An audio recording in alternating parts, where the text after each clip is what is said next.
Jamaah Masjid Anima yang dimuliakan oleh Allah Subhanahu wa taala. Pertama-tama kita panjatkan puja dan puji syukur kita atas kehadirat Allah Subhanahu wa taala. Salawat dan salam kita curahkan kepada baginda Nabi besar Muhammad sallallahu alaihi wasallam. Jamaah Masjid Anima yang insyaallah dimuliakan oleh Allah Subhanahu wa taala. Perlu diketahui, pengajian kali ini dibatasi hanya 1 jam. 45 menit kajian dan 15 menit tanya jawab. Baiklah, sebelum kita memasuki kajian pada pagi hari ini, alangkah baiknya kita buka pengajian kali ini dengan membaca basmalah. Bismillahirrahmanirrahim. Bismillahirrahmanirrahim. Assalamualaikum warahmatullahi wabarakatuh.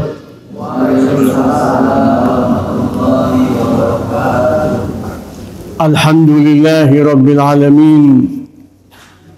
Wassalatu wassalamu ala ashrafil anbiya'i wal mursalin sayyidina wa habibina wa qurrati a'yunina wa maulana Muhammad an-nabiyil ummi wa ala alihi wa sahbihi ajma'in. Ibu-ibu, bapak-bapak, muslimin, muslimat rahimakumullah. Kita ini berada di bulan suci, bulan haram, bulan yang memiliki kehormatan. Salah satu daripada 4 bulan haram di dalam Al-Quranul Karim. Rajab, di mana Rasul sallallahu alaihi wasallam selalu mengingatkan kita tentang bulan Rajab ini. Beliau berdoa kepada Allah Subhanahu wa taala dan mengajak kita berdoa. Allahumma barik lana fi Rajabina wa fi Sya'bina wa ballighna Ramadan. Ya Allah, berkatilah bulan Rajab kami ini dan berkatilah bulan Sya'ban kami, dan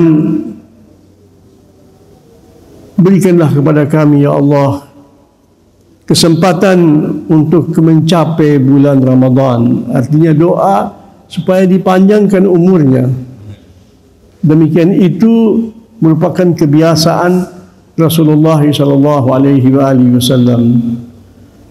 Bulan Rajab salah satu bulan yang dipilih oleh Allah Subhanahu wa taala agar supaya hamba-hambanya yang dalam keadaan berperang,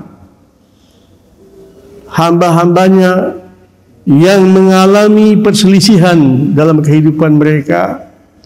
Biasanya manusia itu ketika terlibat dalam suatu peperangan itu tidak bisa menghentikannya karena gengsi, karena kesombongan, tidak mau dinyatakan sebagai sesuatu yang kalah. Betapa banyak peperangan yang berkelanjutan di antara umat manusia karena gengsi para pemimpin tertentu. Yang di dalam peperangan itu sama sekali tidak ada kemaslahatan bagi umat manusia. Maka Allah Subhanahu wa taala seakan-akan berkata kepada hambanya, sudahlah, semua kamu para pemberani, tidak ada yang takut menghadapi kematian. Semua kamu bergengsi, ya. Tidak ada yang kalau sudah maju dia mundur. Maka peperangan itu adalah suatu fitnah. Jika dihidupkan, sulit untuk dihentikan karena gengsi manusia. Maka Allah Subhanahu wa taala menyatakan, sudah deh, biar saya saja yang tanggung itu, kata Allah. Kamu semua pada bergengsi, tetapi aku cinta kepada hambaku, aku sayang kepada hambaku, aku tidak menyukai peperangan di antara kamu, apalagi peperangan yang dasarnya adalah kesombongan, kezaliman di antara sesama manusia. Itu salah satu tujuan daripada penghentian perang. Allah Subhanahu wa taala yang menawarkan kepada hamba-Nya, udah ya, saya yang inginkan peperangan itu dihentikan. Ya.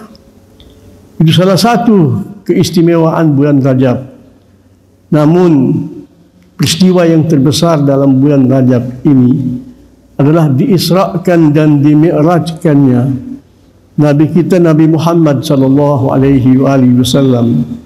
Suatu peristiwa khususnya Mi'raj yang tidak pernah dialami oleh nabi manapun, bahkan oleh malaikat manapun. Rasulullah sallallahu alaihi wasallam mencapai suatu anugerah yang tak terhingga dari Allah Subhanahu wa taala, di mana Allah Subhanahu wa taala ketika berbicara tentang Isra dan Mi'raj, Allah memulainya dengan pengsucian dirinya. Subhanalladzi asra bi'abdihi. Untuk mendemonstrasikan tauhid. Subhan artinya sucikan Allah, sucikan pencipta. Maka tidak ada makhluk seperti pencipta. Tidak ada yang seperti Allah Subhanahu wa taala. Allah Maha Kuasa, Maha Besar. Allah yang memiliki sifat-sifat yang maha sempurna. Dialah Allah Subhanahu wa taala. Subhanallah walhamdulillah wa la ilaha illallah, Allahu akbar. Semuanya itu adalah terjemahan daripada tauhid. Itulah kebesaran Allah Subhanahu wa taala. Hanya Allah saja yang mampu dan kuasa melakukannya. Dan untuk itu Allah demonstrasikan kebesaran Nabi Muhammad sallallahu alaihi wasallam, dan itu kebesaran umat beliau. Beliau itu Ahmad. Beliau juga Muhammad. Muhammad adalah yang sangat terpuji. Ahmad yang segala sesuatu berkaitan dengannya menjadi terpuji, menjadi lebih bergengsi. Kita menjadi umat yang terbaik. Ya. Wa kadzalika ja'alnakum ummatan wasatan. Ya. Umat yang spesial. Umat pemimpin. Umat yang terbaik. Allah menganugerahkan kepada kita Al-Quran. Suatu mukjizat yang tidak ada duanya. Tidak ada seorang Rasul yang mendapat mukjizat seperti Nabi Muhammad. Beliau diberikan aneka mukjizat. Hampir setiap mukjizat yang di tangan para nabi-nabi, semuanya Allah berikan kepada Nabi Muhammad dan lebih istimewa. Tetapi tidak ada mukjizat yang diandalkan, yang didemonstrasikan, yang dipamerkan seperti Al-Quranul Karim. Adalah mukjizat Al-Kubra, itu Al-Quran Al-Karim, diberikan kepada Nabi Muhammad dan diberikan kepada kita. Kalau kita mau melihat di mana titik yang terpenting di dalam peristiwa Mi'raj ini, titik yang terpenting tentang istiqamah Rasul sallallahu alaihi wasallam. Allah memberikan kepada beliau kebesaran. Sesudah beliau berdoa kepada Allah Subhanahu wa taala, wa hawani 'alan nas. Aku tidak ada harganya di hadapan umat manusia. Ketika beliau berdoa kepada Allah, Allahumma inni ashku ilaika du'afa quwwati wa qilata hilyati wa hawani 'alan nas anta rabbul mustad'afin anta rabbi. Itu doa Nabi Muhammad sallallahu alaihi wasallam. Ada kebiasaan orang Arab untuk memberikan penghormatan kepada siapa saja yang datang bertamu, dan itu merupakan kebanggaan mereka. kebanggaan mereka. Tetapi Nabi Muhammad SAW tidak mendapatkan penghormatan yang seperti itu. Beliau di dalam berdakwah pernah mengalami suatu penolakan di mana saja beliau pergi ditolak. Beliau meminta untuk jadi tamu, ditolak ketika beliau berangkat ke Taif. Peristiwa itu terjadi sesudah kewafatan dua manusia yang kewafatannya disebut Amul Huzni, tahun kesedihan, yang menamakannya Rasulullah SAW. Tahun itu beliau sangat-sangat sedih. Selama beliau berdakwah dahulu di Mekah, beliau berada di sisi pamannya Abu Talib. Abu Talib adalah pemimpin tertinggi di Mekah, yang kepemimpinannya karena derajat kepemimpinannya merupakan bagian daripada kebesaran Nabi Muhammad sallallahu alaihi wasallam. Kerana Nabi kita Nabi yang terpilih. Beliau dijuluk Al-Mustafa. Hasil daripada penyaringan yang luar biasa. Al-Mustafa, yang disucikan, yang dipilih. Ana min khiyarin min khiyarin min khiyarin. Aku adalah pilihan dari pilihan dan dari pilihan. Itu sabda Nabi Muhammad sallallahu alaihi wasallam. Di kebesaran Bani Hashim, keluarga beliau, adalah kebesaran Nabi Muhammad sallallahu alaihi wasallam. Beliau adalah keluarga Ibrahim. Bahkan beliau adalah keluarga Ibrahim yang terutama, lebih daripada Ibrahim alaihissalam. Kita tahu kan salawat kita, kita memohon salawat atas Nabi Muhammad.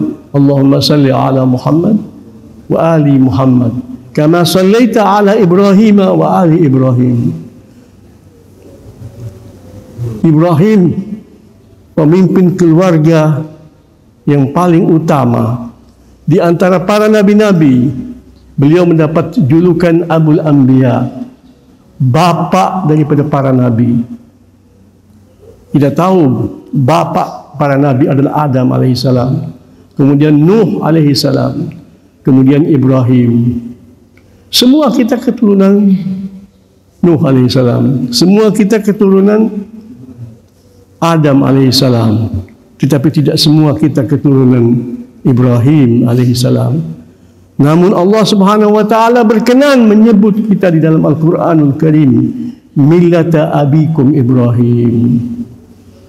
Akidah ini, agama bapa kamu Ibrahim. Ibrahim adalah bapa para nabi, Abul Anbiya. Di dalam Al-Quran, para nabi-nabi yang disebut secara jelas, yang wajib kita imani. Nabi-nabi itu jumlahnya banyak sekali. Demikian juga rasul-rasul. Tetapi yang disebutkan di dalam Al-Quran itu 25 saja. Allah sesuka hatinya dan Allah maha bijaksana, Allah maha adil. Yang disebutkan di dalam Al-Quran itu 25 nabi, 18 diantaranya keturunan Ibrahim.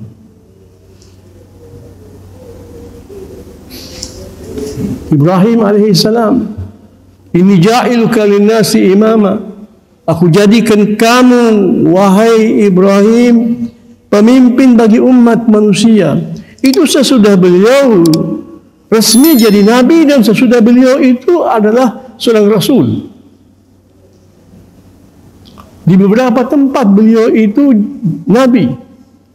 Di mana beliau pindah, beliau jadi nabi di sana. Itu Ibrahim alaihissalam. Ini ja'iluka linnasi imama qala wa min dzurriyyati.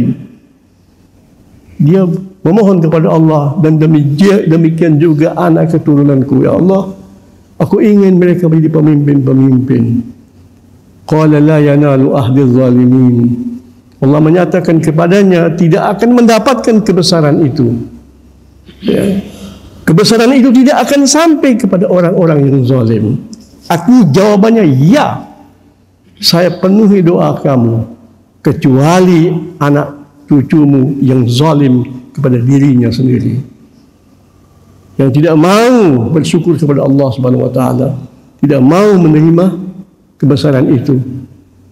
Abu Jahal, Abu Lahab, semua mereka keturunan Ibrahim alaihissalam. Tapi mereka adalah manusia-manusia yang zalim. Mereka tidak mau menerima kebesaran itu dengan syukur kepada Allah Subhanahu wa taala. Mereka masih bersikap semacam sikap iblis, protes kepada Allah Subhanahu wa taala. Kenapa Bani Hashim yang kamu muliakan ya Allah? Kami ini adalah keluarga Qusay.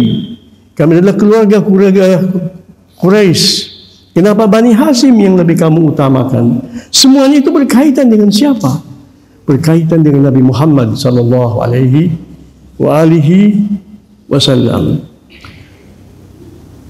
Nabi ketika diutus oleh Allah Subhanahu wa taala, Allah sudah perintahkan kepada beliau untuk belajar dari para nabi-nabi. Wa bihudahum muqtadi, atas dasar hidayat yang mereka terima, atas dasar hidayat yang mereka siarkan, ikutilah. Artinya ikutilah akhlak para nabi-nabi. Hidayat di situ artinya akhlak. Hidayat di situ artinya apa? Cara-cara hidup, cara-cara berdakwah. Beliau belajar semuanya. Allah Subhanahu wa taala yang mengajarkannya. Tidak ada nabi dan tidak ada rasul kecuali Allah tampilkan dia di hadapan Nabi Muhammad sallallahu alaihi wasallam. Beliau menyaksikan mereka satu persatu, gerak-gerik hidup mereka. Itu Allah mendidik nabinya Muhammad sallallahu alaihi wasallam. Kemudian Allah mengangkatnya pemimpin para nabi-nabi. Jadi lewat belajar bukan tidak. Walaupun gurunya adalah Allah Subhanahu wa taala. Beliau tidak pernah ketika berdakwah mencaci maki agama orang. Tidak pernah. Tetapi orang-orang Quraisy datang kepada Abu Talib, "Ya Abu Talib, kau pemimpin kami, kami hormati kamu. Tidak ada orang yang kami hormati di Makkah semacam kami menghormati kamu. Kami tunduk kepada kamu. Tapi tolong anak kamu ini, anak saudara kamu ini jangan kerjanya mencaci maki agama kami, menjelek-jelekan para orang tua kami, bahwa mereka semuanya sesat." Itu tidak pernah diucapkan oleh Nabi. Bohong. Bohong semuanya. Kerana Nabi tidak mungkin melakukan itu. Kita yakin. Tidak perlu baca sejarah. Kita baca Al-Quran. Allah Subhanahu wa taala menyatakan, "Wala tasubbul ladzina yad'una min dunillah." Ini Allah bicara kepada umat Nabi Muhammad. Wala tasubbu, ini plural. Hei kamu sekalian, jangan kamu caci maki orang-orang yang menyembah selain Allah. Selain Allah. Menunjukkan apa? Musyrikin. Tidak ada satu manusia pun yang mengatakan Allah tidak ada. Tetapi mereka menyembah sesuatu yang lain bersama Allah Subhanahu wa taala. Wala tasubbul ladzina yad'una. Jangan kamu mencaci, menjelek-jelekan orang yang menyembah. Yad'una itu berdoa. Doa itu ibadah. Yad'una terjemahannya antara lain apa? Beribadah, menyembah. Yang berdoa, yang menyembah selain Allah, min dunillah, fayasubbullaha adwan bighairi ilm. Kerana mereka bakal balas nanti. Yang mereka caci siapa? Allah. Mereka mencaci Allah tanpa ilmu, tanpa atas dasar kebenaran, tanpa atas dasar keadilan. Tidak ada yang sebaik Allah. Tadi imam kita membaca ayat menyebutkan di situ sekian dari nama-nama Allah, dari sifat-sifat Allah Subhanahu wa taala, tentang kebesaran Allah, tentang kesucian Allah Subhanahu wa taala. Itu jangan kamu caci mereka. Kamu ketika menyalahkan mereka beribadah atas dasar ilmu, mereka tidak. Mereka akan membalas subuh mereka akan membalas mencaci Allah Subhanahu wa taala adwan atas dasar permusuhan bighairi ilmin, dengan tanpa atas dasar kebenaran sama sekali. Tapi tidak perlu jelaskan Islam, jelaskan agama yang benar, agama yang baik. Manusia tahu mana yang harus dia pilih jalannya. Demikianlah ajaran Islam, ya. Maka tidak mungkin ketika mereka mengadu kepada Abu Thalib, kita ini hidup bersatu, bersaudara, tolong menolong, datang anak saudara kamu membawa cara-cara beribadah yang menyimpang dari kebiasaan nenek moyang. Demikianlah kita menyaksikan Rasulullah SAW itu ketika berdakwah itu beliau sudah membaca surat Toha, sudah membaca aneka ragam surat-surat Makkiyah. Maka kan kita tahu kan ada surat Makkiyah yang diturunkan di Makkah. Beliau juga tahu bahwa Allah Subhanahu wa taala memerintahkan beliau untuk memerintahkan Musa dan Harun untuk berdakwah kepada Fir'aun. Izhaba ila Fir'auna innahu tagha. Allah perintahkan Musa dan Harun, pergilah kamu berdua kepada Fir'aun. Apa itu Fir'aun? Fir'aun bukan sebuah nama, sebuah julukan, sebuah penghormatan. Pergilah kamu yang dipertuankan, yang diagungkan oleh orang-orang Mesir. Allah menyebutkan itu. Orang yang memiliki kerajaan dan kebesaran, itu pemberian Allah Subhanahu wa taala. Tidak ada kerajaan manusia, tidak ada kebesaran manusia di dunia ini kecuali merupakan ujian. Itu pemberian Allah Subhanahu wa taala. Idhaba ila fir'auna innahu tagha. Dia melampaui batas, betul. Tapi Allah masih menyebut julukannya. Faqula lahu qawlan layyinan. Berbicaralah kamu berdua kepadanya dengan ucapan-ucapan yang lembut. La'allahu yadhakkaru. La'allahu apa? Semoga. Allah tidak mungkin ketika berfirman mengatakan semoga. Semoga itu meminta. Kamu ketika berdakwah sambil berdoa, la'allahu, ya Allah jadikan dia menjadi ingat kepadamu, kembali kepadamu. Yadhakkaru, banyak ingat sama Allah. Au yakhsha, jadikan dia wali daripada wali-walimu ya Allah. Al-khasyah. Al-khasyah itu adalah derajat yang tinggi di dalam hubungan kepada Allah Subhanahu wa taala. La'allahu yadhakkaru. Jadi kita ketika berdakwah itu bukan dakwah saja menyampaikan. Kita mendatangi seseorang, mau menemui seseorang, kita juga berdoa kepada Allah semoga dia diberikan hidayah. Dia menjadi hamba yang kembali kepada Allah, ingat kepada Allah.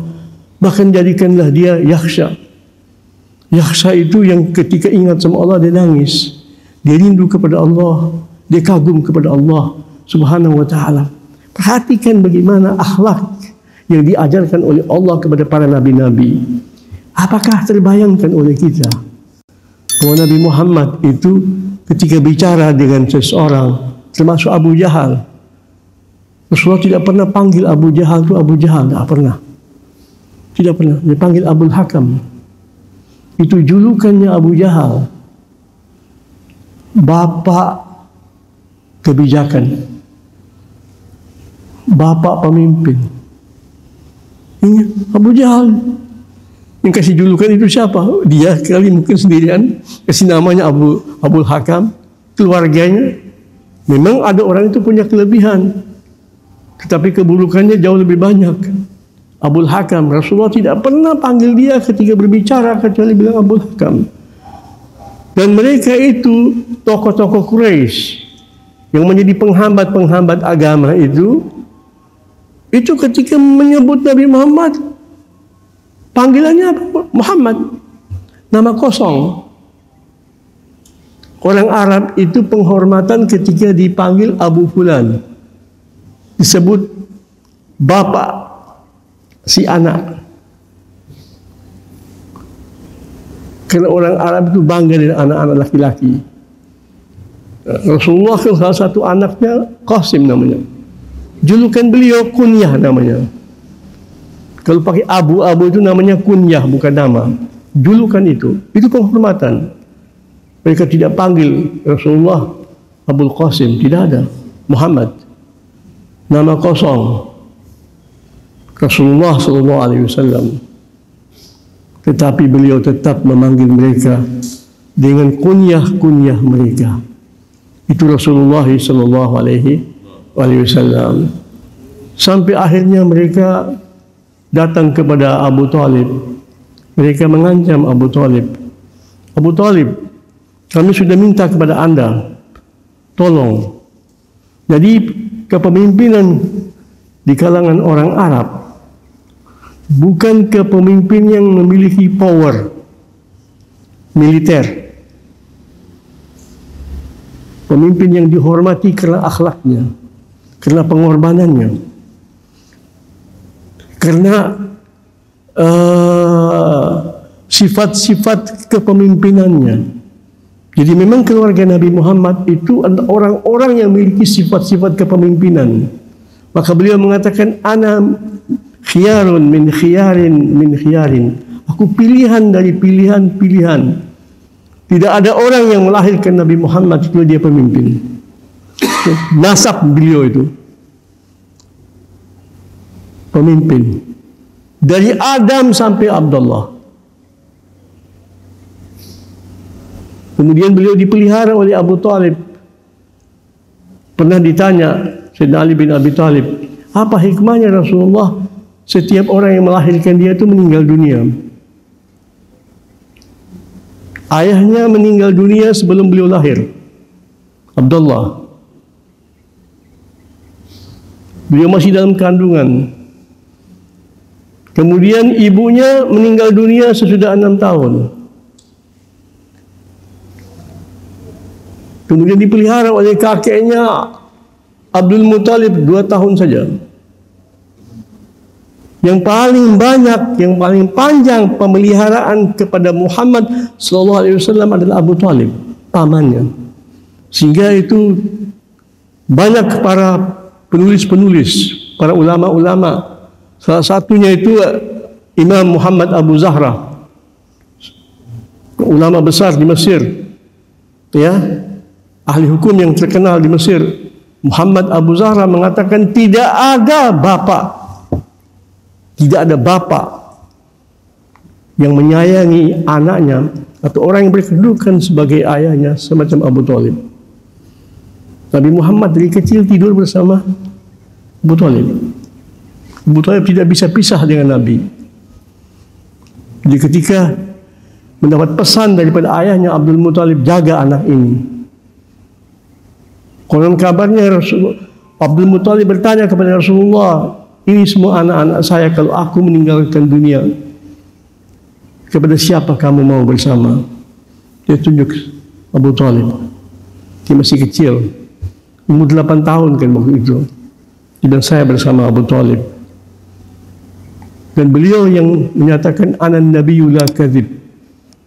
Aku nabi dan tidak mungkin aku berbohong. Anak ibnu Abdul Muttalib. Aku putranya Abdul Muttalib. Itu kebanggaan beliau kepada Abdul Muttalib. Ya. Kemudian beliau dibesarkan oleh Abu Talib. Maka datanglah tokoh-tokoh Mekah. Orang Mekah ini, orang Quraisy atau orang Arab secara umumnya pada saat itu, memiliki satu kebiasaan. menghormati orang-orang dan melindungi orang-orang yang terjamin oleh salah seorang dari mereka. Jadi umpamanya salah satu berkata, ini orang jaminan saya, mereka akan hormati jaminan itu, apalagi seorang tokoh. Maka Rasulullah itu bisa berdakwah di Makkah itu dengan leluasa. Betul ada hambatan kepada orang yang masuk Islam. Ada hambatan, tetap ada hambatan, bukan tidak. Tetapi hambatannya itu kecil, tidak sampai mencederai Nabi Muhammad SAW. Kenapa? Karena Abu Talib menjaminnya. Jadi Abu Talib itu sebagai penjamin. Mereka menyaksikannya sebagai penjamin yang mereka hormati. Supaya kita tahu tu Rasulullah SAW itu manalat minni Quraisyun bi'adhan illa ba'da an mata Abu Talib. Tidak ada pernah orang Quraisy mampu menjamah aku sampai ketika Abu Talib meninggal dunia. Tidak ada penjamin. Oleh kerana itu Abu Talib suka ditanya oleh orang Quraisy, "Anta mutabi' am mujawir?" Kamu orang yang memberikan jaminan atau kamu pengikut? Dia bilang, tidak, saya orang yang memberikan jaminan. Itu tradisi. Abu Talib adalah orang yang paling banyak menyaksikan irhasat. Apa itu irhasat? Irhasat itu semacam mukjizat. Tapi mukjizat itu berkaitan dengan seorang nabi. Tapi irhasat tidak. Jadi ada irhasat, ada keramat, ada mukjizat. Istilah mukjizat tidak bisa dikaitkan kecuali dengan seorang nabi. Mukjizat itu bukti kenabian seseorang, bukti kerasulan seseorang dari Allah Subhanahu wa taala. Irhasat adalah kejadian-kejadian seperti mukjizat, tapi orang itu belum jadi nabi. Semacam Sayyidina Isa alaihi salam, ya, berbicara dia masih kecil. Ini Abdullah atani al-kitaba. Ya, aku ini adalah hamba Allah.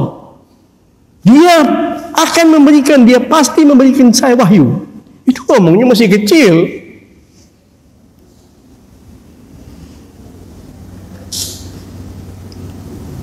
Ketika dia membela ibunya, membela kehormatan ibunya difitnah. Ibunya salah satu wanita yang tersuci, ya, di alam semesta ini, Maryam alaihissalam.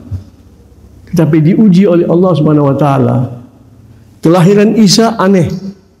Tidak ada kelahiran seperti kelahiran Isa ibnu Maryam. Maka selalu beliau dikatakan Isa ibnu Maryam, supaya tidak ada orang yang mengklaim dia pernah lahir kayak begitu. Tidak ada. Satu doang, Isa ibnu Maryam. Dia berbicara untuk membela kehormatan ibunya. Ibu saya suci. Tetapi dia tidak perlu menyebutkan ibu saya suci. Dia mengatakan apa? Inni Abdullah. Perhatikan, aku hamba Allah. Sudah cukup. Ketika dia menyebut nama Allah dari kecil, tidak mungkin manusia ini dilahirkan kecuali manusia yang paling suci. Inni Abdullah. Ya. Aku akan diberikan kepada aku wahyu. Wa ja'alani mubarakan aina ma kuntu. Allah akan menjadikan aku berberkah di mana saja aku berada. Aku sumber keberkahan. Keberkahan datang dari mana? Dari Allah Subhanahu wa taala. Tetapi ketika yang menjadikan keberkahan itu adalah Allah Subhanahu wa ja'alani mubarakan aina ma kuntu. Di mana saja aku berada. Salamun alayya yauma wulidtu. Saya selamat terbebaskan dari segala keburukan, dari segala noda. Salamun alayya yauma wulidtu. Aku suci, aku bersih di saat aku dilahirkan, di saat aku hidup, dan di saat aku dibangkitkan kemudian di hari kemudian. Siapa yang bisa menjamin begitu? Ada itu diucapkan oleh Isa ibnu Maryam, Nabiullah, masih bayi. Dengan demikian ibunya menjadi sangat terhormat.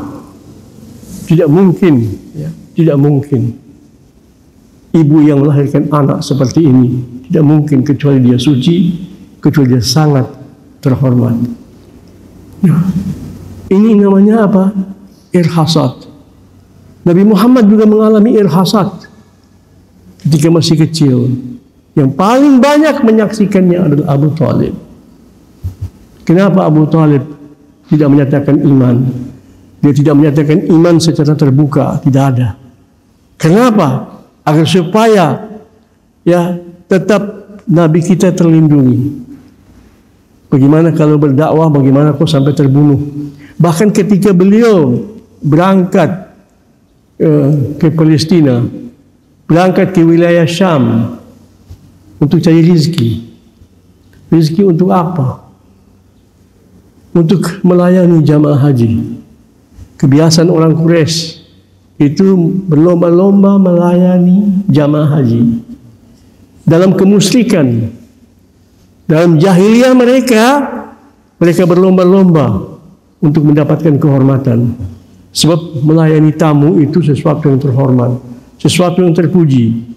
Mereka ketika mengangkat pemimpin kepala kabilah, tidak mungkin kalau orang itu tidak dermawan. Tidak mungkin kalau orang itu bukan pemberani, yang bukan kesatria yang melindungi anggota masyarakatnya. Tidak mungkin. Itu orang Arab zaman jahiliyah. Tetapi mereka lakukan itu atas dasar nilai-nilai jahili. Apa nilai-nilai jahili? Atas dasar kebanggaan pribadi, kebesaran pribadi supaya dipuji orang. Muslim tidak demikian. Muslim itu menolong orang, membela orang lillahi ta'ala. Maka Muslim itu sesuatu yang terhormat sekali. Ilallahi nantasib. Kata-kata Muslim artinya apa? Berintisab kepada Allah Subhanahu wa ta'ala. Bizulil ubudiyah. Dengan kerendahan dan kehinaan seorang hamba kepada Allah. Itulah kebesaran kita. Itulah kebesaran Muslim. Tak sembarangan Muslim itu. Itu makna Islam. Itu makna Muslim. Ya. Jadi kebesarannya adalah dengan segala kehinaan, tunduk kepada Allah Subhanahu wa ta'ala. Kepada ilallahi nantasib. Ada nasab, ada intisab.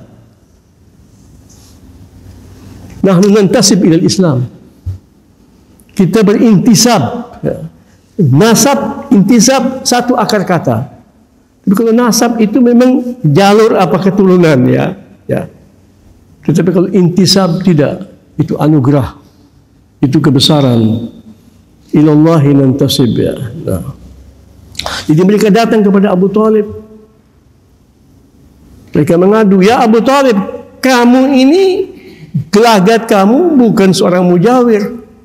Bukan seorang pemberi jaminan. Kamu pengikut Nabi Muhammad. Agama kamu, agama apa kamu? Coba jelaskan sekarang. Jadi mereka naik. Kami hormati Anda karena Anda pemimpin kami semua. Tapi sekarang Anda berpihak kepada seseorang yang kami dizalimi semuanya. Semua itu kebohongan. Muhammad bilang begini, Muhammad bilang begitu. Abu Talib tidak terhanyut di dalam diskusi dengan mereka. Tahu bahwa ini manusia jahili. Ya. Demi kezaliman, demi mau menang, ya mereka bohong.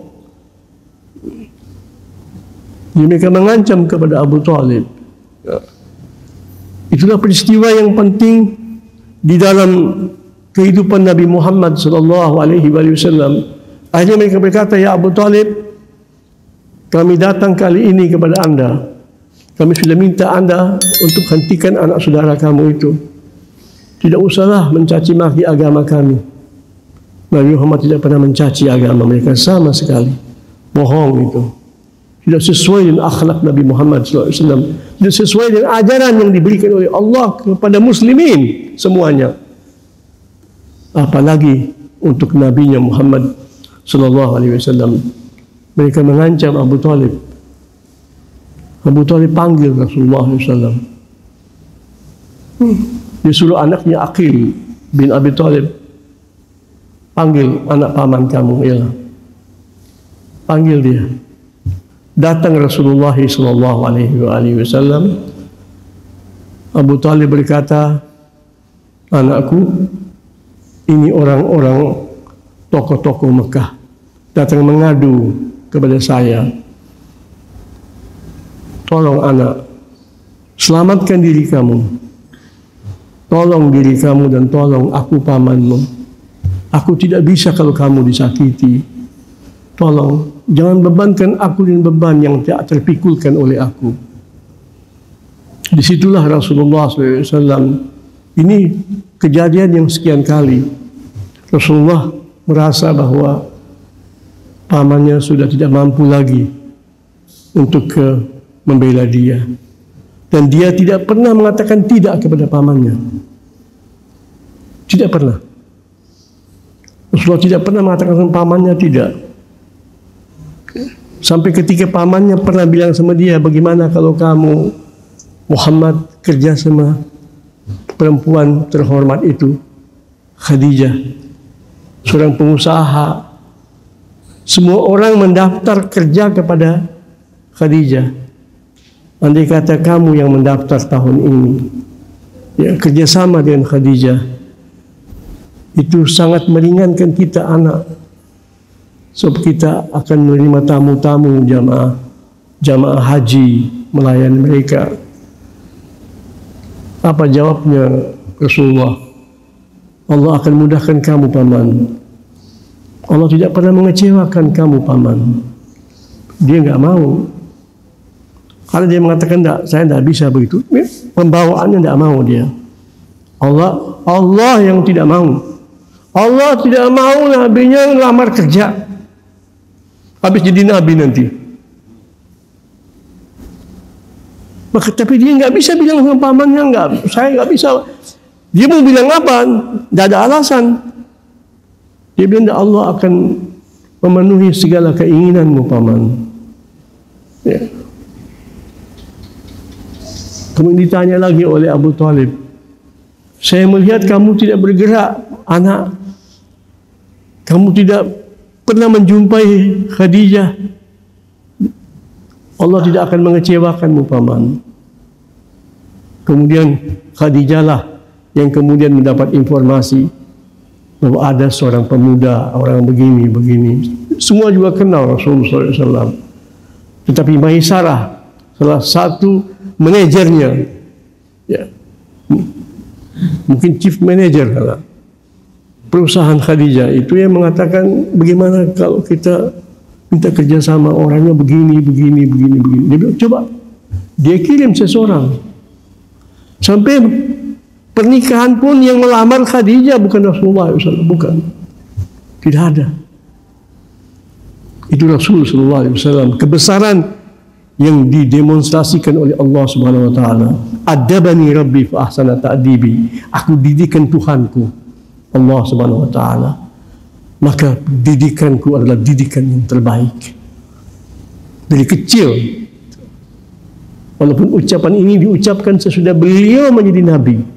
Adabani Rabbi fa ahsana ta'dibi. Aku didikan Tuhanku, penciptaku, penganugerahku. Maka didikanku adalah didikan yang terbaik.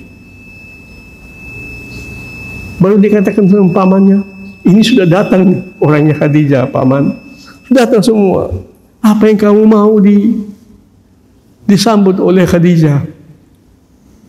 Subhanallah. Itu Rasul sallallahu alaihi wasallam. Ya. Jadi pada saat itu dia mengatakan, anak, jangan kau bebani aku dengan beban yang tak terpikulkan oleh aku. Pada saat itulah beliau berdiri di depan tokoh-tokoh Quraisy. Beliau katakan kepada mereka ucapan yang sangat terkenal, semua kita tahu itu. Paman, andai kata mereka ini letakkan matahari di tangan kananku dan meletakkan bulan di tangan kiriku, jadi mereka membayar aku dan apa saja dari dunia ini, sesuatu yang mustahil. Bagaimana aku yang berkuasa atas matahari dan sudah ditawarkan sebelumnya segala macam beliau itu. Jadi beliau ditawarkan kekuasaan, kebesaran, kekayaan yang tak terhingga. Orang Quraisy hanya mau apa? Jangan dia pakai nama Allah. Jangan dikatakan dia Nabi. Karena kami tidak mungkin mengalahkan Bani Hashim sesudah itu. Tidak mungkin. Mereka tahu persis. Mereka yakin bahwa kenabian tidak bisa diusahakan. Tidak bisa diperdagangkan kenabian itu. Itu anugerah Allah Subhanahu wa taala. Oleh karena itu tolong jangan pakai nama Allah. Kau menyebarkan agama pakai nama kamu. Andai kata mereka berikan kepada aku matahari di tangan kananku, bulan di tangan kiriku untuk kutinggalkan ini, tidak akan pernah kuturuti mereka. Aku akan tetap menyampaikan pesan-pesan Allah Subhanahu wa taala sampai Allah memunculkan agama ini atau aku hancur di dalamnya. Dia ngomong begitu, itu omongan bukan ditujukan kepada mereka. Andai kata mereka ini, ya, sambil diam beliau mencucurkan air mata. Beliau jalan, ma'asalama gitu, jalan. Rasulullah, Abu Talib bilang, kembali anak. Kembali anak. Dia balik lagi menghadapi pamannya. Nah, kemudian beliau berkata, Mada'akum syatata. Tidak ada yang dia sampaikan kecuali kebenaran. Tidak ada yang dia ngomongkan kecuali kesucian. Semua omongan dia baik. Semua omongan dia terpuji. Abu Talib berkata kepada Rasul sallallahu alaihi wasallam, katakan, wallahi lan yasilu ilaika bijam'ihim. Wallahi la usallimaka li syai'in abada. Anak, saya tidak akan pernah menyerahkan kamu di tangan kekuasaan siapapun yang akan memperkosamu. Apapun itu. Kemudian beliau mengatakan dalam satu pantun, wallahi lan yasilu ilaika bijam'ihim. Demi Allah, mereka dengan segala kekuatan mereka dan kemampuan mereka, mereka tidak akan pernah mencapaimu anak. Hatta usada fit turabi dafina. Sampai aku terbarung, sampai aku terbaring, tertanam dalam tanah. Tidak ada yang bisa menjamah kamu, tidak ada. Lebih baik aku mati di dalam melindungi kamu. Fasda bi amrika. Fasda apa? Fasda apa? Lakukan dan jangan peduli segala persoalanmu. Ma alaika ghadadatan. Tidak ada yang mampu menyalahkan kamu. Ya. Wa absir wa qir bidzalika minka uyuna. Dan gembiralah anak. Gembiralah dan bahagialah kamu di dalam menyampaikan pesan-pesan Allah Subhanahu wa taala. Ini Abu Talib.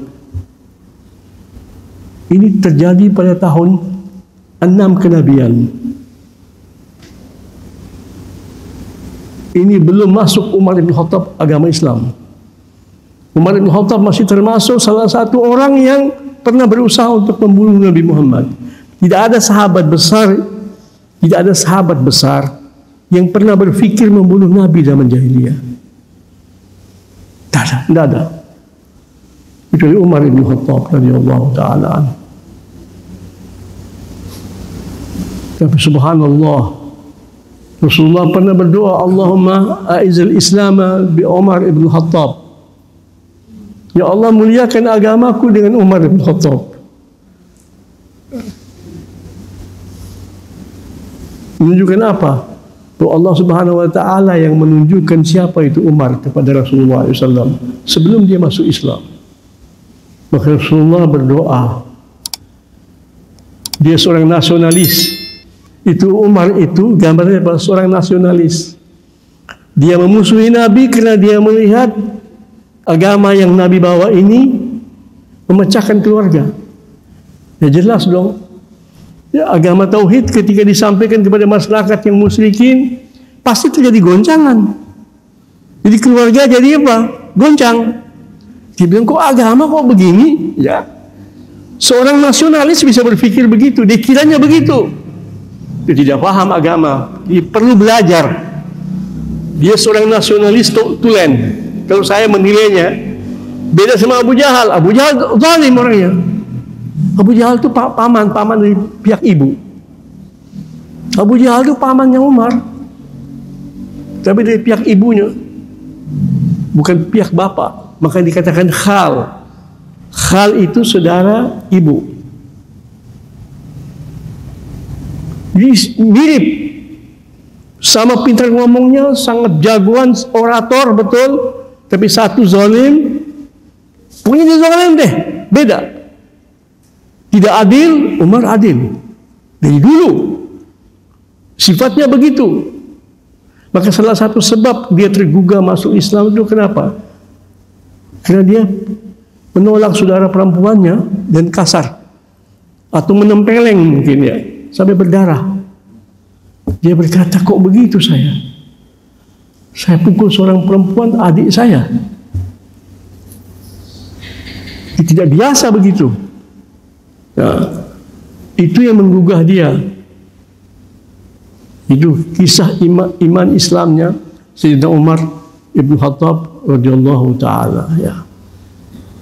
Kesimpulannya itu, Rasulullah sallallahu alaihi wasallam kemudian dimi'rajkan oleh Allah Subhanahu wa taala sesudah wafatnya Abu Talib, sesudah wafatnya Siti Khadijah. Jadi kemudian terjadi lagi ya pemboikatan keluarga Nabi Muhammad SAW. Itu bersama.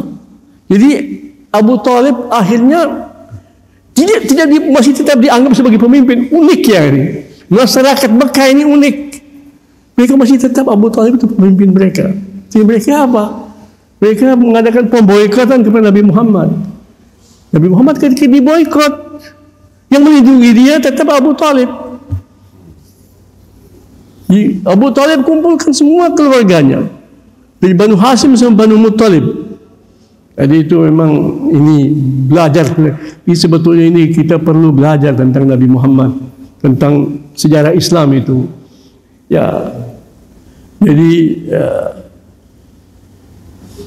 jadi itu orang-orang yang membela Nabi Muhammad itu semuanya mendapat keistimewaan.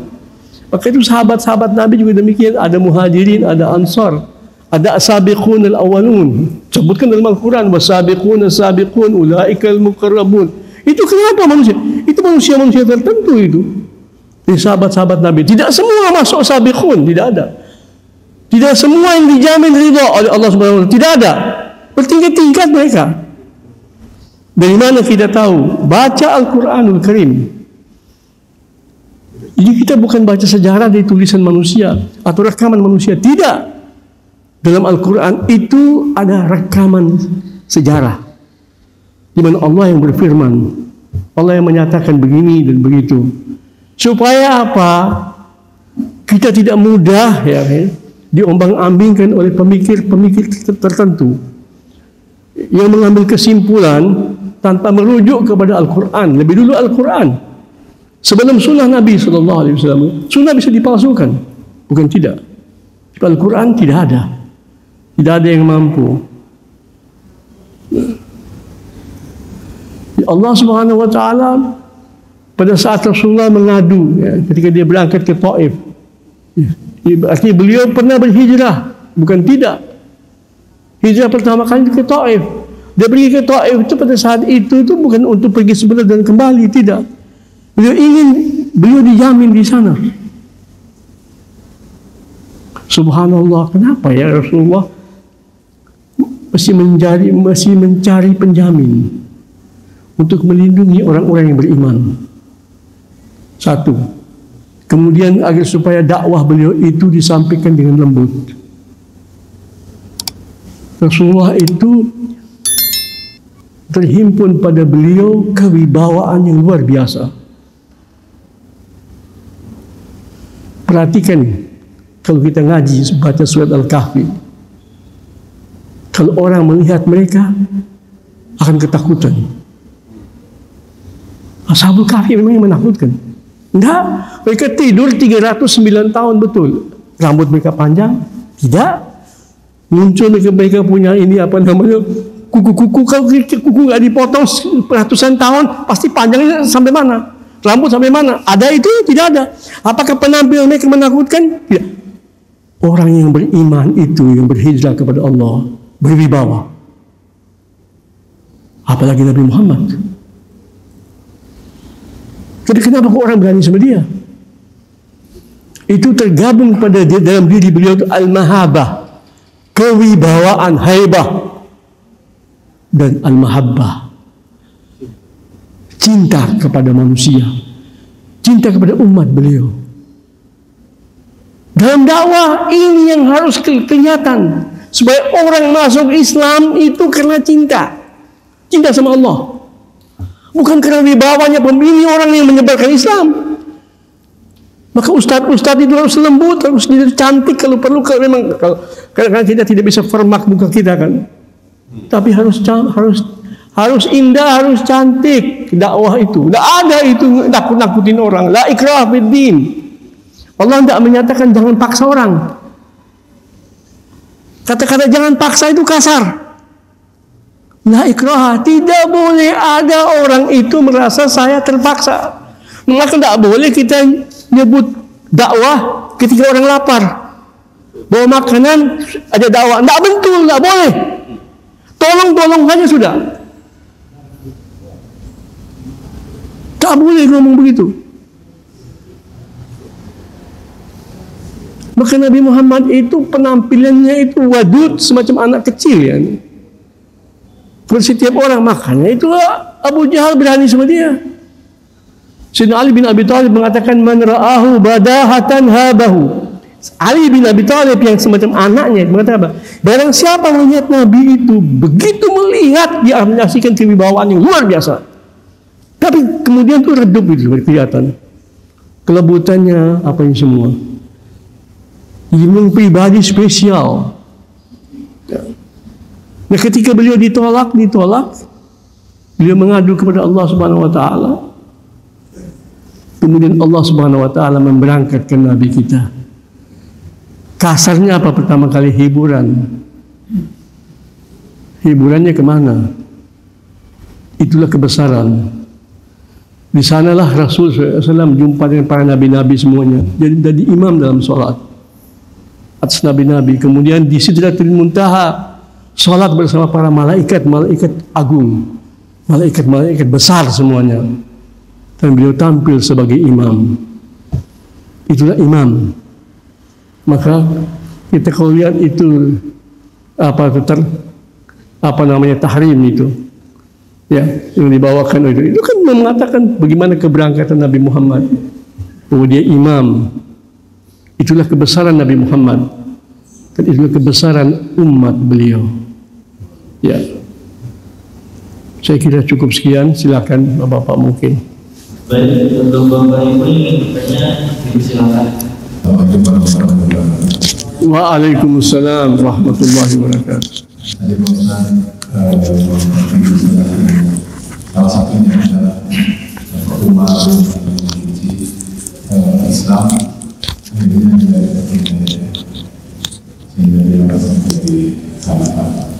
Di zaman modern juga saya dapat kajian bahwa siapapun yang membenci Al-Quran itu ada dua kemungkinan, satu dapat hidayah, yang kedua itu akan kehancuran. Dicontohkan dalam orang ateis pada Amerika, Jeffrey Lang itu yang menyatakan bahwa dia membenci sekali Quran sampai-sampai dia keluar dari Nasrani dan dia ateis, sehingga dia pada saat mengkaji Al-Quran dia sangat membenci. Tapi dengan hidayahnya dia dapat hidayah jadi masuk Islam yang taat. Terus yang kedua ada lagi yang membenci ajaran hukum Islam itu adalah Abu Bodo. Jadi presidennya Tunisia waktu zamannya dia melarang Ramadan, puasa di bulan Ramadan, sehingga negara-negara pada saat itu sampai tidak beraturan gitu. Jadi di satu pihak yang membenci hukum Islam itu bisa dapat hidayah, yang kedua itu kehancuran. Tapi yang menjalankan hukum syariat Islam, contohnya negara Qatar, artinya negara miskin, hanya jadi bahagia dari negara kaya raya. Dari kajian itu dapat disimpulkan bahwa siapapun yang membenci ajaran Islam itu akan ada dua, mungkin yang satu itu akan mendapat hidayah, yang kedua mendapat kehancuran. Tapi yang menjalankan syariat Islam itu akan mendapat kebahagiaan. Cuma mungkin saya sisipkan di negara kita ini yang saat ini terjadi ada semacam kekhawatiran gitu dari saya sendiri. Ini beberapa pejabat agak fobia terhadap hukum Islam, sehingga saya khawatir juga bahwa apakah negara itu yang secara agak menderita itu sebab menjauhi ajaran Islam atau tidak. Kita coba. Terima kasih.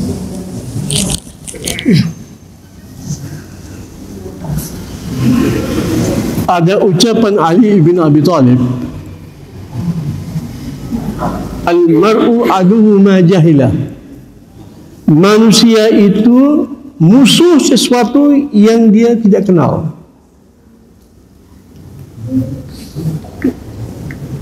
Kita dalam pergaulan juga bisa begitu. Kenapa ada orang yang mendapat simpati kita yang paling tinggi? Karena kita kenal dia, kita tahu dia. Bagaimana kita kenal dia? Kita tahu peranginya begini dan begitu. Tapi orang yang tidak kita kenal, ya, bukan kita memusuhinya, tapi kita katakan saya tidak kenal orang itu. Jadi ketika ada orang yang mau menikah, saya berikan contoh. Ada orang mau menikah, melamar seseorang. Bapak si anak perempuan itu atau keluarganya tanya, siapa yang kenal Anda? Kan begitu. Siapa yang memperkenalkan Anda kepada saya? Ya, saya punya anak perempuan. Merupakan fitrah manusia, yang manusia itu kan menikah. Anak saya bagaimanapun saya pelihara dan saya cintai, toh harus berpisah dengan saya. Dia patut berkeluarga, patut berketurunan, itu sifat manusia. Sekarang kamu datang melamar kepada saya, siapa yang menjadi jaminannya? Karena saya tidak kenal kamu. Ya. Kemudian dia bawa seseorang. Sayyidina Umar bertanya sama orang itu, kau kenal dia? Ya, saya kenal. Kau kenal di mana sama dia? Umar tanya, kau kenal bagaimana sama dia? Ya, saya kenal begitu kita baik. Ini orang baik, orang soleh. Kau lihat dia di masjid kali? Sayyidina Umar, ya, kau ketemu sebenarnya di masjid ya? Mana di masjid ada orang jahat? Pas orang soleh semua. Tapi ini mau menikah, beda. Kamu pernah berbisnis dengan dia? Pertanyaan Sayyidina Umar. Lihat, pernah berbisnis dengan dia? Dia bilang tidak. Kamu pernah seperjalanan dengan dia, hidup sama dia sekian jauh, sekian lama? Dia bilang tidak. Kamu nggak kenal dia? Memang ketika lihat seseorang di masjid, wah ini Muslim.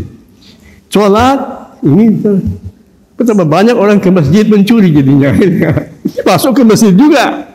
Ya, bagi orang yang jadi masuk orang soleh dia, tapi orang nggak tahu dia sedang mencuri tadinya. Kan beda-beda manusia itu. Nah, jadi kata-kata kenal itu tidak mudah memang. Ya. Memang kita secara umumnya memperlakukan manusia semua sama, itu harus. Siapapun, musuh pun kita akan memperlakukan dengan baik. Tetap kita tegakkan keadilan, tidak boleh. Tidak boleh kita zalim seseorang karena kita tidak senang sama dia, tidak boleh. Tetapi ya, untuk menerima seseorang begitu saja tidak mungkin. Kalau kita ingin tahu siapa dia, kan begitu, itu biasa, itu wajar. Ya, saya kira begitu, itu sebabnya begitu manusia itu. Nah, betapa banyak orang tidak memusuhi Islam, dia tidak kenal Islam. Dia melihat Islam dari peranginya muslimin. Bisa saja begitu. Kita bisa terkagum-kagum sama orang barat loh. Ya, bisa sekali. Baru-baru ini saya dapat informasi ada seorang anak berangkat ke Australia. Ya, dipanggil oleh keluarganya di Australia, pamannya apa itu begitu. Tiba-tiba ini anak ampal. Tidak pernah sakit sebelumnya. Ya. Ada gangguan jantung. Langsung dibawa ke hospital, tidak ditanya ini siapa, warga negara bukan warga negara. Langsung dilayani loh. Ini keluarga yang ngomong sama saya. Waduh, di Australia bisa begitu ya. Ya. Kita punya anak ini, teman saya ini orang ini sakit anaknya di Australia. Dulu pisah sama dia ini anak, bercerai sama istrinya. Pokoknya itu kisah begitu sampai di sana sampai sekarang ini sama bapaknya oleh dokter tetap dikatakan komunikasi sama anak-anak ini. Gitu. Sudah dalam keadaan koma malah masih di hospital yang menghubungi bapaknya di sini. Ketika bapaknya telepon itu. Tidak ada penjamin, tidak ada apa-apa. Bukan kerja di sana, bukan. Baru kunjungan saja di Australia. Sedangkan di negeri kita soal BPJS saja dibedain. Ya enggak? Dia bayar. Bagaimana itu tidak menggoncangkan orang? Ini apa ini? Masyarakat apa? Mau tidak mau itu. Kita juga semua tercoreng sebagai bangsa juga bisa, bukan tidak. Maka Islam tidak boleh begitu kita. Tidak ada itu orang mau mati masih dilihat nih. Dari mana datangnya? Tidak ada. Di Australia dia. Ini kejadian baru ini. Ya. Informasi saya dapat dari istri saya kemarin ketika jumpa mengadu. Orang yang saya kenal, bapaknya. Ya. Itu betapa banyak di negeri barat itu begitu. Terus kemudian dia masuk di masyarakat Islam itu, bagaimana dia mau percaya? Maka kalau kita berpenampilan buruk, kita penyebab orang itu kafir dan memusuhi Islam tanpa kita sadari. Maka jangan main-main, setiap sikap kita akan dinilai oleh Allah. Ya, kamu yang mencoreng wajah nabiku, agama kamu. Muslimnya itu, makanya itu kita ngaji tentang munafikin, penting itu. Maka jangan sampai kita berakhlak-akhlaknya orang munafik. Maka orang munafik salah satu sifatnya apa? Kalau permusuhannya dalam. Kalau muslim mudah memaafkan orang. Maka kita memaafkan orang untuk menjaga hubungan kita dengan Allah. Maka kita beda sama orang Arab jahiliyah. Kita orang Arab jahiliyah itu melayani lebih daripada orang Saudi sekarang. Yang muslim ini. Melayani tamu itu lebih baik daripada kerajaan ini. Beda sekali. Tidak ada. Jadi bukan agama bukan untuk jadi pampangan untuk kita bangga-bangga saja begitu, tidak. Kebanggaan kita dengan Allah Subhanahu wa taala berbangga dengan kita loh. Ini mubahin bikumul umam Rasulullah, saya ingin bangga kamu di hari kemudian. Dalam Islam itu begini. Tanakahu wa tanasalu wa taksuru. Menikahlah kamu dan berketurunanlah kamu. Aku ingin berbangga dengan kamu dari kemudian. Rasulullah ingin kita melahirkan anak-anak yang beliau banggakan di hari kemudian. Sampai begitu loh. Inni mubahin bikumul umam yaumul qiyamah. Saya akan memperkenalkan kamu dan para nabi-nabi. Ini umatku. Ini yang menyampaikan Al-Quran. Kerjanya semacam nabi-nabi. Memang kenapa saya jadi guru? Umur saya duit, lebih baik dagang, tahu enggak? Betul. Mana ada duit?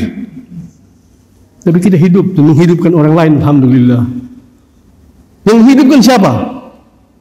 Allah. Itu iman.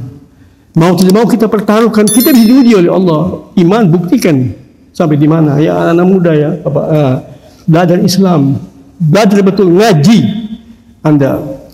Anda akan bahagia, Anda akan bangga dengan Al-Quran. Tidak ada kebesaran semacam Al-Quran, tidak ada. Tidak ada. Nabi-nabi itu yang mulia-mulia sih, apa sih yang disampaikan? Semua ada dalam Al-Quran.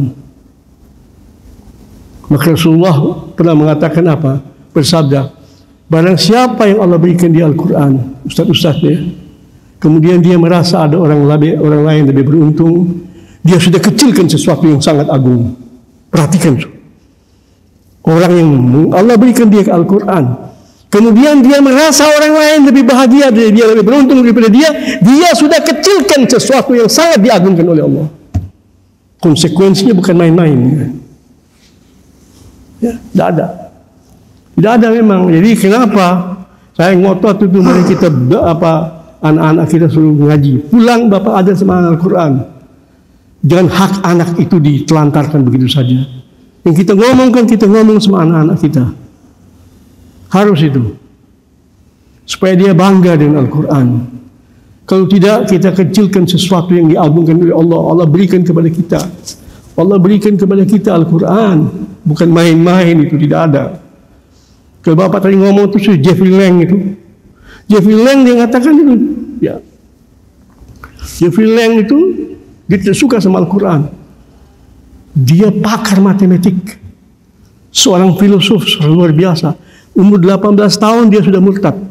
Tinggalkan agama Katolik. Kemudian tiba-tiba di suatu malam ada teman kasih dia Al-Quran terjemahan. Kok dia belum buang-buang, dia benci. Ada Quran situ. Ini buku apaan ini? Teman saya kasih saya, macam-macam dia. Dia buka. Ada debu-debu banyak disingkirkan dulu, dia baca. Ini buku karangan Muhammad. Buku karangan Muhammad. Boleh baca ya? Al-Fatihah dia baca. Alhamdulillahirabbil alamin, Ar-Rahmanir Rahim, Maliki Yaumiddin, dia baca terjemahannya. Ya ini biasa ini. Orang yang punya agama pasti puji Tuhan. Subhanallah. Ya, di semua orang yang beragama pasti puji Tuhan. Kekuatan yang di luar kekuatan ini, supra rasional, ini nggak usah diakal. Kekuatannya dahsyat, yaitu Tuhan itu. Tak ada Tuhan kecil, nggak ada. Tapi tetap sih menyembah berhala banyak manusia. Coba bayangin urusan dia deh. Otaknya dia begitu, urusan dia. Ada. Ya. Dia baca Muhammad memuji Tuhannya. Gue tahu kalau gue punya agama, gue memuji juga Tuhan. Dia bilang kita hatinya begitu. Masuk iyyaka na'budu wa iyyaka nasta'in.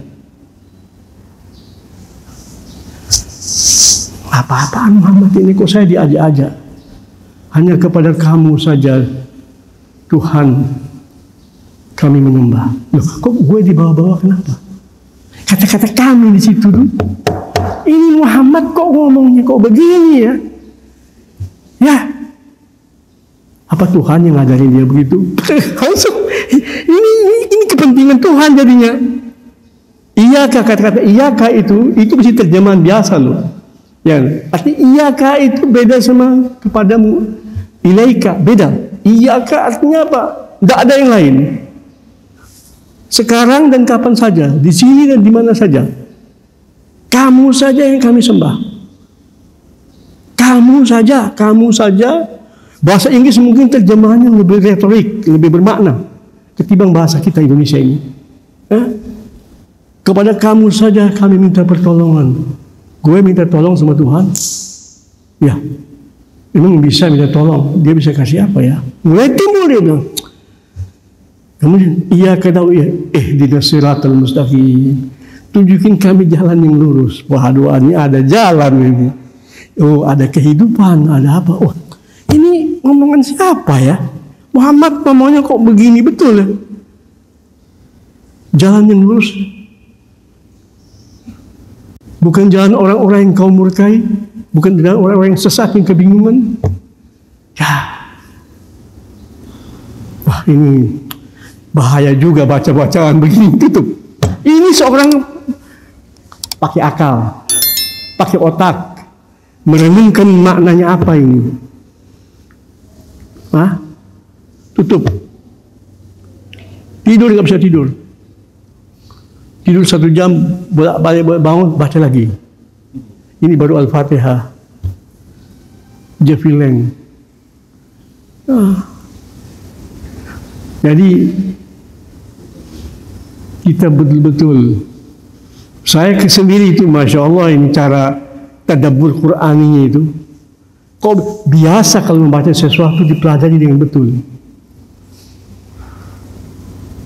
Biasa orangnya serius di dalam menuntut ilmu, di dalam mengajar, dalam menyampaikan informasi.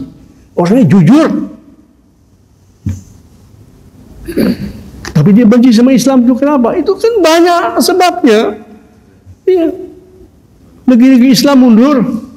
Pemimpinnya pada zalim semuanya, pada dibiarin aja. Iya. Kita kan sabar sama Allah. Kalau enggak kita ribut-ribut tambah kacau. Dia nggak tahu. Kita juga mengerti begitu, tapi kita sabar. Allah bilang sabar. Soalnya kalau kamu juga mau ribut-ribut, ya tambah kacau, bencana tambah besar. Pelan-pelan. Lihat para nabi-nabi itu. Ada nabi-nabi yang bilang sama raja, turun jabatan kamu, saya ganti kamu, saya nabi. Ada. Ngaji coba Al-Quran.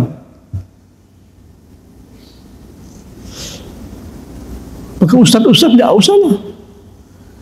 Ya. Tapi kalau ada orang yang mau berjuang, mau cara dia, silakan baca Quran lain lagi, tidak ada. Kita menyampaikan. Tidak ada itu memang beda ya. Menyampaikan wahyu itu beda. Allah maunya begitu. An atahullahul mulka. Allah mengatakan kenapa itu si Namrud itu jahat semuanya. Allah kata kenapa? Dalam Quran. Karena Allah yang kasih dia kerajaan. Jadi kalau mau disalahkan Allah, kenapa kau kasih dia kerajaan? Urusan apa kamu? Subhanallah, subhanallah. Makanya kita harus tahu maunya Allah itu apa. Kita ngaji Quran, kita tahu rupanya Allah maunya begini, begini, begini, begini. Baru jadi jelas bagi kita. Sederhana bapak-bapak, tapi kita kan mau nunggu ustaz yang ngomong. Ya, iya, terus terang aja. Kita juga punya ustaz-ustaz juga. Tidak semua ustaz saya itu semuanya benar, nggak ada. Tapi tetap saya hormati dia. Saya dapat ilmu dari dia. Dia bukan maksum, dia bukan nabi, dia bisa keliru, dia bisa salah. Ilmunya saya hormati kapanpun juga, karena saya belajar. Tapi saya tidak memutlakkan dia, tidak ada yang mutlak. Yang mutlak itu Allah Subhanahu wa taala dan nabinya. Ya. Dia tidak mengecilkan ulama, tetap menghormati ulama, tetap kita hormati. Kita hormati orang tua yang tidak ngaji pun kita ambil ilmunya. Manusia macam-macam bapak-bapak. Ya, sudah lebih 15 menit ini. Ya. Ya Allah biha, ya Allah biha, ya Allah bihusnil khatimah. Ya Allah biha, ya Allah biha, ya Allah bihusnil khatimah. Ya Allah Tuhan kami, Tuhan yang memiliki sifat-sifat yang maha sempurna, Tuhan yang berfirman di dalam Al-Quranul Karim, wahai hamba-hambaku, wahai kekasih-kekasihmuku, betapapun kamu sudah melampaui batas dalam merusak diri kamu, berbuat kezaliman kepada diri kamu, kembali kepadaku, saya terima kamu. Hanya Engkau ya Allah yang memanggil para nabi-nabi, memanggil para aulia dan kata-kata hamba-hambaku, kekasih-kekasihku. Dan Engkau juga yang memanggil hamba-hamba yang paling terpuruk, yang paling buruk. Hambaku kembali kepadaku, aku cinta kepadamu. Ya. Hanya Engkau ya Allah. Semua mendapatkan kesempatan yang sama. Yang bertobat Engkau katakan ataibu minadzambi la dzambala. Hambaku yang betul-betul bertobat, menyesal berbuat kejahatan, aku anggap dia tidak pernah berbuat dosa. Kusucikan dia.